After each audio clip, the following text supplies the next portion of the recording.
Bonjour à tous, j'espère que vous allez bien. Bienvenue sur ma chaîne. On va faire une vidéo assez lourde aujourd'hui. On va faire de l'analyse du Bitcoin. On va regarder les signaux qui sont acheteurs et les signaux plutôt vendeurs. On va parler aussi de certains indices qui sont selon moi plutôt neutres et donc soumis à interprétation. Euh, et ensuite on profitera, je ferai une analyse de quelques actions. Il y a potentiellement des opportunités à saisir sur des grosses actions comme Facebook, Meta, PayPal et Netflix. Et ensuite, pour terminer, je vous montrerai un graphique Bitcoin long terme sur du logarithmique. Vous verrez, c'est assez intéressant de voir un petit peu les zones d'achat et de vente voilà, pour les investisseurs. Donc on commence avec les signaux acheteurs. Signaux acheteurs sur le Bitcoin sur le court terme.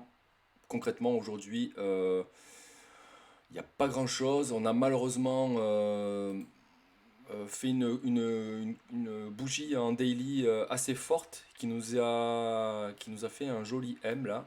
Donc on a un M en daily qui nous fait dire que potentiellement on a plus de chances de faire ceci, c'est-à-dire retour sur la zone des 61,8 à 78,6 de Fibo. Ok. Alors je vous mets ça dans les signaux acheteurs. Donc je vais mettre le petit logo d'ailleurs. Hop. Je vous mets ça dans les acheteurs. Oh non, mais attends, là ça corrige et tu me dis que c'est acheteur. Bah, en fait, potentiellement, ce serait l'occasion de faire un joli W en weekly pour vraiment faire capituler les vendeurs dans cette zone de support. Parce que rappelez-vous qu'ici, c'est une grosse zone de support. Et jusqu'à présent, ça a été bien défendu. Donc, étant donné que ici, on est plutôt sur un V-top, enfin un V-bottom, pardon, un V-bottom, donc c'est-à-dire qu'on n'a pas eu vraiment encore un combat, une capitulation des vendeurs. Il est aussi normal que l'on revienne dans des zones de prix que j'ai indiquées ici, entre les 35 000 et 37 000 dollars. Si nous réintégrons cette zone de prix, ce sera d'ailleurs, enfin du coup, l'occasion de créer une figure, pardon, je vais la redessiner comme ça, une figure W, voilà, puissante en weekly, avec retour sur la ligne de coup. Et donc jusqu'à présent, ici, nous sommes dans un range, c'est-à-dire que nous avons cassé le canal baissier. Ça, c'est une bonne première étape, mais il ne faut pas non plus se dire qu'on passe d'une longue baisse de plus de 40% à une hausse de X%. Il faut très souvent procéder à une phase intermédiaire de range, et selon moi, nous y sommes aujourd'hui, parce que on est à la fois dans la cassure du canal baissier, mais nous n'avons pas encore cassé ce niveau de 38,2% de Fibonacci, qui est en gros le signal de dire ça y est, on a une reprise de dynamique à la hausse, on a vraiment cassé la dynamique baissière. Donc pour l'instant, on a essayé, on l'a touché, mais ça a été bien défendu par les vendeurs.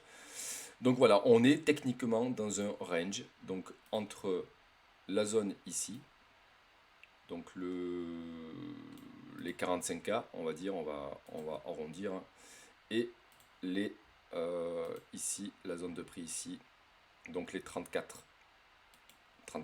Ok. On peut potentiellement revenir pour former justement des successions de creux et sommets ascendants. Et ça, c'est plutôt bon signe. Pourquoi? Parce que jusqu'à présent, à la moindre bougie verte, l'indicateur de peur et d'avidité de marché revenait dans la neutralité. Et ça, c'était pas forcément bon, ça vient trop tôt là dans le cycle. Donc je suis content là d'ailleurs, c'est plutôt bullish d'avoir un indicateur qui revient dans la peur suite à la correction là, à la bougie rouge qui s'est passée hier. Donc il faut vraiment faire capituler les vendeurs, enfin les acheteurs, pardon. Et pour cela, pour moi, il faut ranger justement, et ce sera l'occasion de créer une structure, une figure de retournement puissante, c'est-à-dire capitulation des vendeurs. Et pour ça, il faut faire des creux et sommets ascendants. Donc ici, on en a un. Il faudrait qu'on en fasse un dans ces zones de prix, ce qui dessinera le W, à minima au moins un double bottom. Après, il est possible que l'on fasse plusieurs, hein, mais ce qui compte après, c'est la cassure dans ces niveaux de prix. Alors, soit on prend en compte techniquement le niveau de cette mèche, donc les 45 700 dollars. Moi, je reste convaincu quand même qu'il faut aller chercher ces niveaux ici. Là. Donc voilà, on est vraiment Ici, on a un gros barrage. Je vais le dessiner comme ça. C'est plutôt une zone de prix. Voilà, ici. Ça va être le haut du range qu'il faudra casser. Donc c'est plutôt positif dans le sens où on est potentiellement en train de construire une figure de retournement. Ça m'aurait pas vraiment plu de continuer vraiment à la hausse très rapidement sans vraiment corriger et faire une figure en W. Donc jusqu'à présent, voilà, on avait un V bottom, donc c'était pas assez puissant selon moi en termes de combat acheteur-vendeur. Donc ne soyez pas surpris si on revient vraiment dans des zones de prix, euh, voilà, ici entre les 38 et les 30 et les 36K. Après, on peut très bien s'arrêter sur la ligne de coup sur les 50% là, de Fibo, sur la zone des 39 000 dollars pour repartir. Mais vraiment, pour avoir un W vraiment propre, il faut revenir dans ces zones de prix là. Donc, plutôt acheteur si on attend vraiment de voir cette figure. En tout cas, le fait d'être dans un range, déjà c'est positif. On a arrêté la baisse, on est en train de batailler sur un support, on a quelque chose de solide qui nous tient. Donc voilà, restons dans ce range, laissons les spéculateurs créer des zones de creux et sommet ascendant pour pouvoir vraiment reprendre de la force et remonter plus tard. Donc, je l'ai indiqué tout à l'heure, le sentiment du marché aussi est bullish. Donc, tant que nous restons dans la peur, dans ces zones de prix, c'est très bien, il faut continuer dans ce sens. Euh, Ensuite, là, je vais passer rapidement. Alors, par contre, ouais, voilà, juste avant de basculer sur les signaux vendeurs, voilà, si on prend l'indicateur de volume ici, on voit aussi d'ailleurs, on a une confluence des indicateurs. On a cette zone de prix qu'on doit revenir chercher pour aller faire un petit peu de transactions. Et ça nous permettrait de construire cette figure de retournement là. Donc là, c'est sur on va dire le dernier mouvement baissier. On a déjà des creux de volume. Donc ici un peu plus haut. Là, actuellement, on est en train enfin, on a commencé à combler ce creux, mais il y a encore justement la capacité de revenir dans ce haut de range, tôt ou tard. Et ici, pour moi, pour construire le W, il faut venir faire un peu de transaction ici. Si on prend le grand mouvement, le grand range, entre les 28 et 64K, souvenez-vous, il y a pour moi deux grosses étapes. On est toujours dans la capacité de venir combler ce creux. Donc pour moi, ça sera quand on aura fini de réaliser notre figure de retournement euh, dans les jours et semaines à venir. Et puis ensuite, pour revenir dans un second temps, quand on aura pris de la force, revenir dans ces zones de prix. Voilà. Donc là, on est en train de réaliser la première étape. Pas de panique si on baisse, si le cours chute un petit peu. C'est normal, ce sont des corrections saines. Donc pour les signaux bullish, voilà, on a fini. Ensuite, les signaux vendeurs, les signaux bearish. Sur le court terme, hein, on va rester sur du court terme. On a cassé la résistance. Alors je vais un petit peu épurer le graphique. Il y en a un petit peu partout. Hop, hop, hop. Voilà. Ce qui est sur le court terme, on va dire bearish, c'est la formation du M qu'on a vu ici. Vous avez vu, c'est flagrant. Hein. Dès qu'on vient casser cette ligne de coup, on chute brutalement. On a cassé du coup le support dont on se servait jusqu'à présent dans la zone des 42 000 tout rond. Donc ça, c'est un signal bearish sur le court terme. On a, en termes d'indicateurs, on est revenu en dessous de la zone de neutralité sur le RSI et le stochastique. On n'est pas en zone de survente, mais voilà, donc on a eu de la perte, on a vraiment de la perte de force en termes d'acheteurs. Donc là, le combat est en faveur des vendeurs. Ils maîtrisent le marché pour l'instant. Signaux bear, on a sur les contrats dérivés, on voit qu'il y a un petit peu d'agitation au niveau du ratio long-short. Les longues sont redevenues majoritaires, donc on a une majorité d'optimistes sur le marché actuellement. Depuis d'ailleurs, on va dire depuis qu'on a trouvé cette espèce de petit support. Donc pour l'instant, le marché a tout intérêt à justement venir liquider la majorité de longues. Et en liquidant les longues, rappelez-vous, il faut descendre au niveau du cours. Donc ce sera l'occasion pour le marché de revenir chercher ses stops, ses liquidations dans ces zones de prix. Donc il y a de la cohérence malgré tout de revenir dans des prix un peu plus bas. Ensuite, donc pour moi, voilà, selon moi, ce sont les indicateurs, on va dire, clairement acheteur et clairement vendeur. Donc les boules versus bear. Et maintenant, j'ai des indices, des indicateurs qui sont pour moi soumis à interprétation, plutôt neutre. c'est justement l'open interest qui est vraiment dans une phase, on a une croissance court terme, on n'a pas eu de chasse, enfin on n'a pas eu de short squeeze ou de long squeeze, c'est-à-dire qu'on n'est pas venu liquider massivement et très rapidement des shorts ou des longs. Donc ça veut dire potentiellement qu'il y a du jus, il y a comment dire, il y a de la matière à venir liquider un camp ou l'autre. Donc voilà, c'est vraiment, donc c'est un indice neutre. Mais par contre, voilà, on n'a pas eu une baisse d'intérêt au niveau, enfin, massive au niveau de l'open interest. Donc étant donné qu'il est toujours élevé, c'est qu'il y a vraiment toujours des gens à venir liquider dans un sens comme dans un autre. Ensuite, autre indicateur signal neutre, c'est pour moi le gold. Le gold, qu'est-ce qu'il nous a fait, le petit? C'est un petit coquin parce que ces derniers jours, il est sorti de son triangle de compression. Alors, je vais enlever ces indicateurs qui apparaissent. Voilà, je vais un peu épurer. Et voilà, et en fait il est parti. Donc jusqu'à présent, on voyait qu'il faisait résistance à chaque fois sur le triangle. Ok. Et là il est parti, hop, sans rien dire à personne. Et je pense qu'il va venir chercher des zones de prix un peu plus intéressantes. Voilà, on a quand même à partir des 1912 points une zone de résistance assez importante et assez historique depuis le crack Covid là. Donc il va tranquillement venir chercher ces zones de prix et on verra comment se comporte le marché. En tout cas, jusqu'à présent, ce que l'on peut dire, c'est que les investisseurs sont frileux, on le voit sur le marché des actions, tout ce qui est valeur technologique. Donc que font les investisseurs? Transfert de capitaux vers les valeurs refuges, gold, matières premières, parfois certaines, comme là en ce moment le pétrole, et puis l'immobilier. Donc on voit bien vraiment les mouvements de capitaux en temps réel en ce moment sur voilà, on va dire les problématiques géopolitiques, la Fed qui avait annoncé la hausse des taux d'intérêt. Donc tout ça, c'est pas forcément très bullish pour les valeurs technologiques comme les actions et la crypto-monnaie. Donc que font les investisseurs? Ils se réfugient dans les valeurs refuges. On le voit bien sur le gold, ça apparaît depuis quelques jours, prise d'action. Ok. Donc là, on n'est plus sur des signaux vendeurs ou acheteurs. D'ailleurs, je vais enlever tout ça. On est dans de l'indice neutre. Pourquoi? Parce que selon moi, c'est à la fois, comme je vous l'ai dit, quelque chose de bear, de pessimiste et de, on va dire, de néfaste pour le marché crypto. Par contre, il faut se rappeler que le Bitcoin a pour mission, a pour, comment dire, fondamental de se comporter comme de l'or. Donc en fait, c'est censé être une valeur, comment dire, une monnaie antifragile, une monnaie qui réagit comme de l'or et qui, à l'inverse du dollar, qui imprime à foison, on a vu qu'on a imprimé plus de 40% de dollars ces 2 dernières années, avec une inflation énorme. Le Bitcoin, lui, non, par contre, c'est une monnaie gérée de manière mathématique, avec une inflation contrôlée, maîtrisée, et ensuite un nombre de Bitcoin prédéterminé à l'avance. Donc, ce qui permet de créer de la rareté sur le long terme.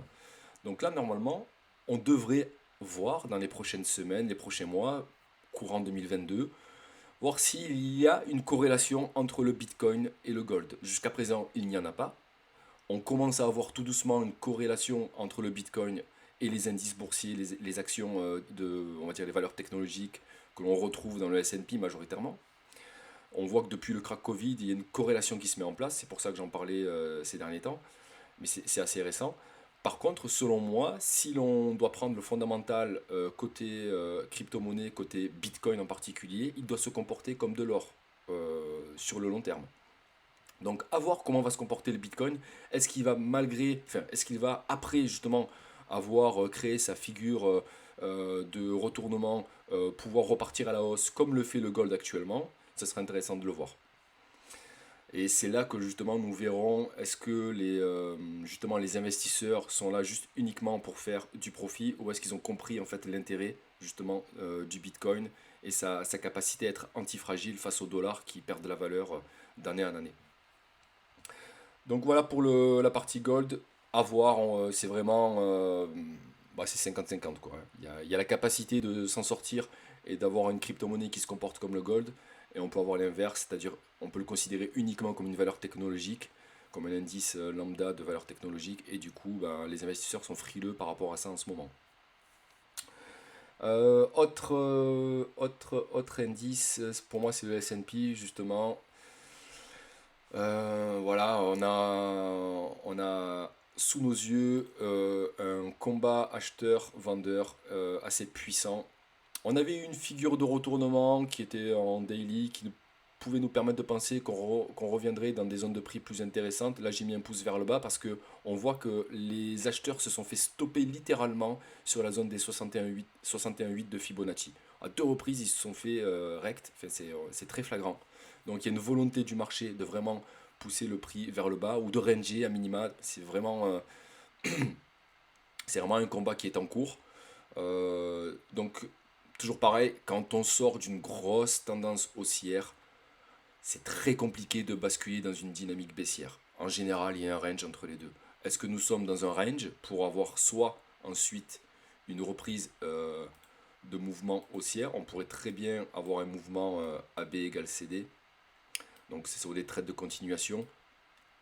Hop. Est-ce que une fois que les investisseurs auront confiance, on peut très bien avoir un cours qui reprend de cette manière-là? Ou alors est-ce que c'est la fin du cycle au niveau des valeurs technologiques et avoir un cours qui range et puis avec des M qui se forment et boum, on repart quoi. Donc là pour l'instant, c'est pour ça que je le mets dans de la neutralité. On a un gros combat sur des zones de prix. On n'a pas encore cassé la zone des 38,2% de Fibonacci sur le long terme. On est toujours dans la tendance haussière avec une pause. Donc voilà pourquoi je le mets dans la neutralité.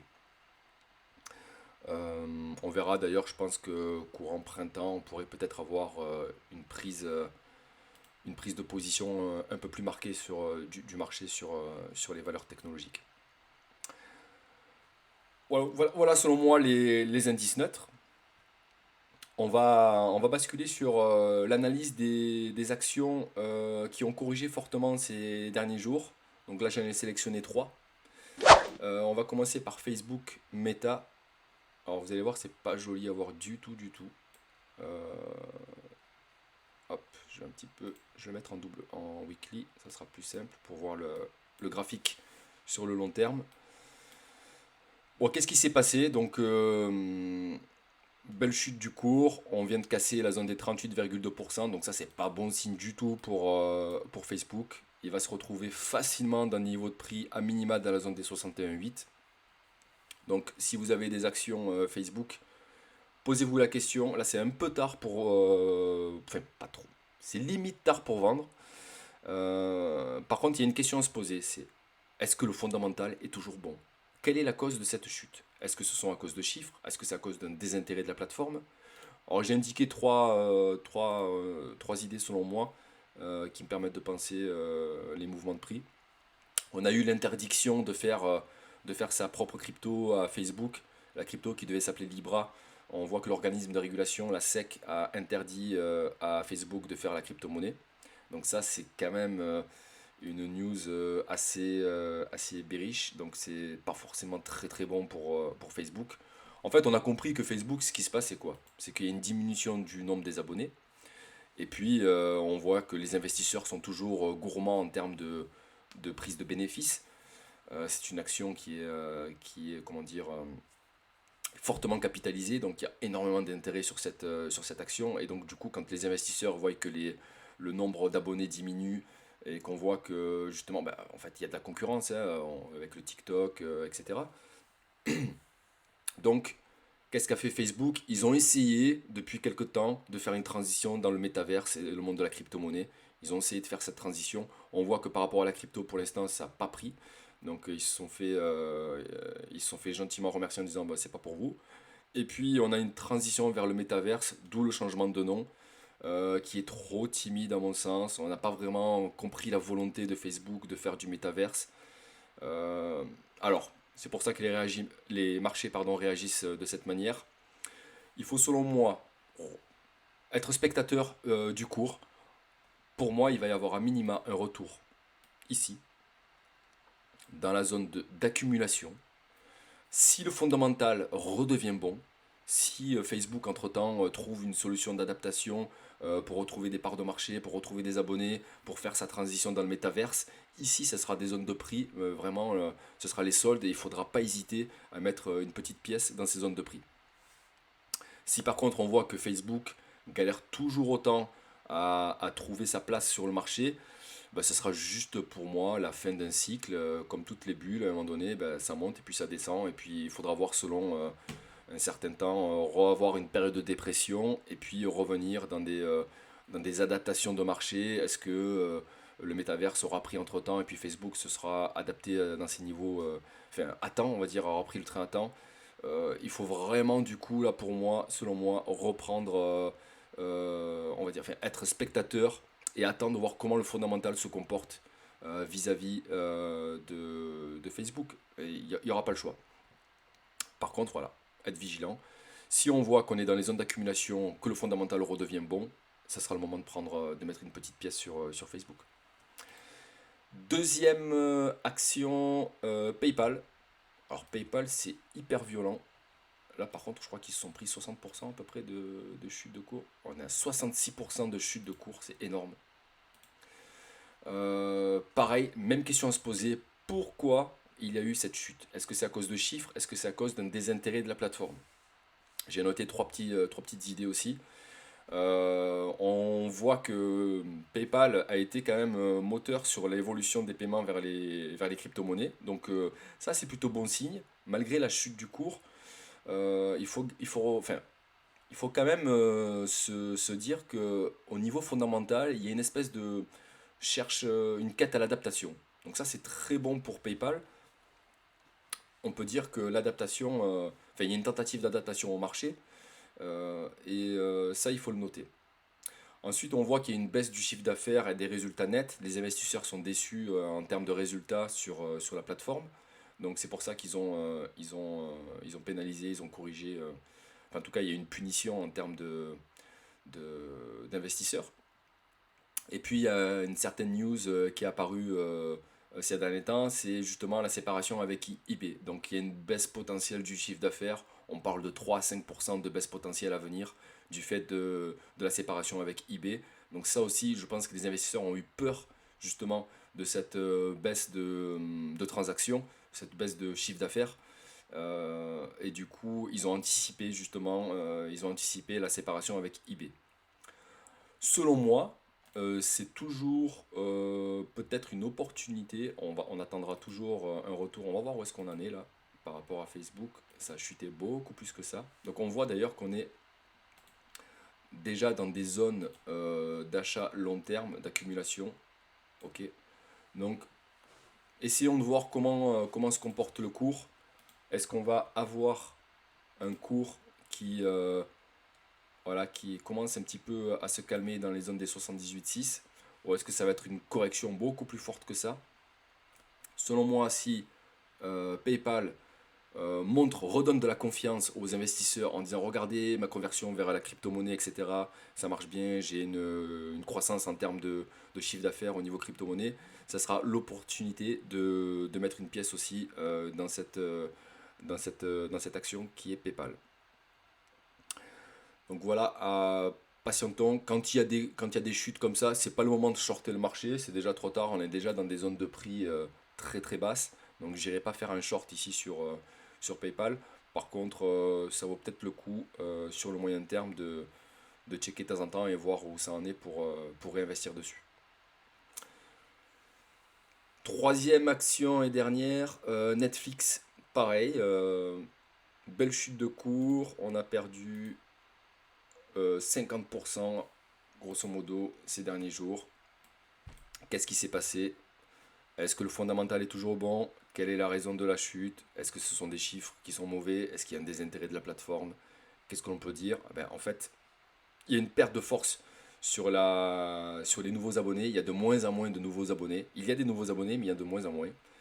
Les résultats nets sont décevants et la concurrence fait très mal. On voit qu'il y a Amazon Prime, Disney+. Donc là, déjà pour Netflix, ça sent pas très très bon. Si on prend le Fibonacci sur le long terme, on a cassé déjà les 38,2, on est en train de taper les 50%. Il faudra voir comment on réagit, on verra comment ça réagit dans cette zone, si ça casse comme dans du beurre ou pas.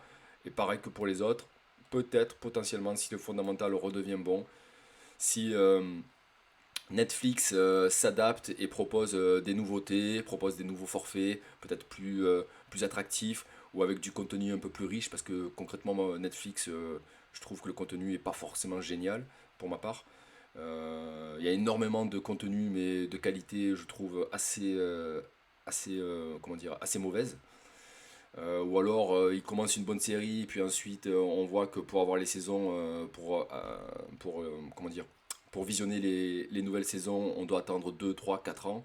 Donc je pense que les gens sont désintéressés vis-à-vis, enfin en tout cas ont bien puni Netflix, étant donné que je pense que c'est la concurrence qui fait très mal avec Disney Plus et Amazon. Euh, donc il faudra vraiment voir comment se comporte Netflix pour s'adapter au marché. Toujours pareil, zone d'accumulation, zone d'achat, si le fondamental redevient toujours bon, ça sera une excellente zone de prix. Donc voilà pour la partie analyse des actions là, qui ont bien corrigé ces derniers jours, qui sont quand même de très grosses capitalisations. Donc on va pas dire du too big to fail, mais par contre, il y aura toujours forcément de l'intérêt si l'action, enfin en tout cas si le fondamental de l'entreprise s'adapte et retrouve de la force face à la concurrence et retrouve de la croissance de marché.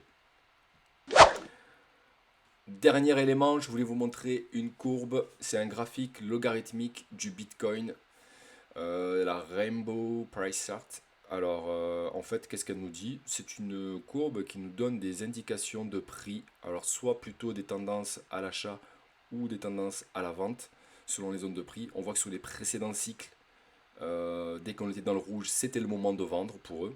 Et dès que nous approchons de la zone, enfin des couleurs bleues, c'est plutôt des moments, ce sont pardon, plutôt des zones d'achat. On voit d'ailleurs qu'on a l'indication au niveau des halvings qui sont notés à chaque fois ici. Euh, Selon moi, deux idées. Ce que je peux noter, c'est que par rapport au cycle de 2013, au cycle de 2017, où on est venu chercher les zones en rouge, donc on a vraiment, comment dire, matérialisé des cycles de marché, des bulles, avec vraiment des ascensions phénoménales et puis des fortes corrections. Ici, mon avis, c'est que c'est comme si le projet en fait avait été avorté. On est dans des zones de prix qui sont pas très intéressantes à l'achat, mais pas très intéressantes à la vente. Il y a eu des investisseurs qui ont investi des milliards dans le Bitcoin, dans les 30 000 $. Pour l'instant, ça pousse pas trop. Donc, pour moi, en fait, voilà, c'est comme si le projet en fait avait été avorté, retardé pour remonter plus haut. Euh, ou autrement, en fait, il y a une autre interprétation. Enfin, possiblement, ce qui se dit aussi, c'est que, étant donné que la capitalisation Bitcoin augmente, la volatilité au fur et à mesure du temps diminue. C'est-à-dire on tend vers un aplatissement de la volatilité et ça pourrait aussi faire sens, c'est-à-dire pour le coup, ce graphique serait caduque, enfin, en tout cas aurait de moins en moins de sens, ou alors par contre il faudrait peut-être le corriger, il faudrait peut-être aplatir, enfin en tout cas faire une espèce de goulot d'étranglement pour redonner du sens aux zones de prix. Donc intéressant, voilà, mais actuellement on a vu qu'on est venu chercher la zone verte où c'est une zone d'accumulation, effectivement dans la zone des 30 000 $. Des gens ont accumulé précédemment, mais par contre on n'a pas eu, si vous voulez, de zone de vente concrète en mars-avril 2021. Donc voilà, c'est pour moi, il faut pas oublier quand même qu'on a eu une ascension massive parce qu'on est passé quand même de environ 10 à 15 000 $ à 60 000 $. Donc le cycle il y a eu un cycle, hein, il y a pas eu, enfin c'est pas du vent non plus. Mais par contre, c'est vrai que par rapport au potentiel et aux derniers cycles qui ont eu lieu, l'amplitude en fait a diminué. Donc voilà, c'est soit pour moi un cycle qui a été avorté, soit vraiment une prise en compte de la volatilité en rapport avec le market cap, avec la capitalisation du Bitcoin. Donc voilà pour la vidéo, je vais m'arrêter là, sinon ça va faire une vidéo trop longue. Je préparerai une autre vidéo pour sélectionner quelques altcoins à acheter sur le moyen long terme. On voit qu'il y a des prix de plus en plus intéressants, des bottoms qui se posent, des supports bien structurés, bien posés, qui sont en train de se poser sur des altcoins avec bon fondamental. Donc je ferai une vidéo dédiée dessus dans les prochaines journées. Et en attendant, je vous dis, prenez soin de vous, abonnez-vous si ce n'est pas déjà fait, mettez un pouce bleu, mettez des commentaires pour faire un petit peu grandir la chaîne, ça m'aidera, ça me donnera de la force. Et puis, entre-temps, je vous dis à bientôt et prenez soin de vous. Ciao, ciao!